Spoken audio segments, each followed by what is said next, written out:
Mari kita mulai dengan nikotin. Nikotin adalah zat yang sangat adiktif dalam rokok yang menyebabkan pembuluh darah kita menyempit. Bayangkan selang air yang ditekan, tentu air sulit mengalir, bukan? Hal yang sama juga terjadi pada darah kita. Pembuluh darah yang menyempit ini meningkatkan tekanan darah dan membuat jantung bekerja lebih keras. Kondisi ini dikenal sebagai hipertensi, yang merupakan salah satu faktor risiko utama penyebab serangan jantung. Selanjutnya kita punya tar dan karbon monoksida.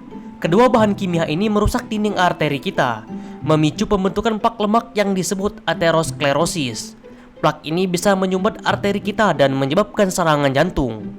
Saat plak ini pecah, bisa terbentuk bekuan darah yang menyumbat aliran darah ke jantung.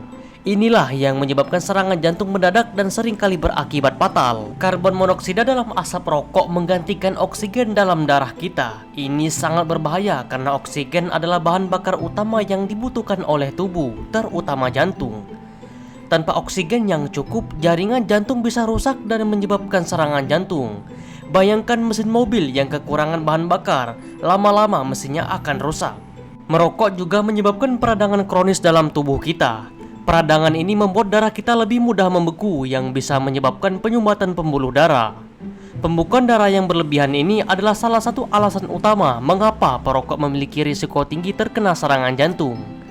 Darah yang seharusnya mengalir dengan lancar justru membentuk bekuan yang berbahaya. Tidak hanya itu, merokok juga merusak struktur dan fungsi jantung serta pembuluh darah. Jantung kita harus bekerja lebih keras untuk memompa darah melalui pembuluh yang rusak, yang dapat menyebabkan kerusakan jangka panjang pada jantung. Dengan setiap hisapan, kamu membebani jantungmu dan membuatnya semakin rentan terhadap serangan jantung. Kita juga harus mendengarkan cerita dari mereka yang telah merasakan dampak buruk dari merokok. Banyak yang telah berhenti merokok dan merasakan perbedaan besar dalam kesehatan mereka. Fakta menunjukkan bahwa berhenti merokok bisa mengurangi risiko serangan jantung secara signifikan dalam waktu setahun. Ini adalah bukti nyata bahwa tidak pernah ada kata terlambat untuk berhenti. Jadi teman-teman, sudah jelas bahwa merokok sangat berbahaya bagi jantung. Menghindari rokok adalah langkah besar untuk menjaga kesehatan jantung kita. Terima kasih sudah menonton. Ingat, kesehatan adalah investasi terbaik yang bisa kita lakukan. Jangan lupa untuk like, komen, dan subscribe untuk video bermanfaat lainnya.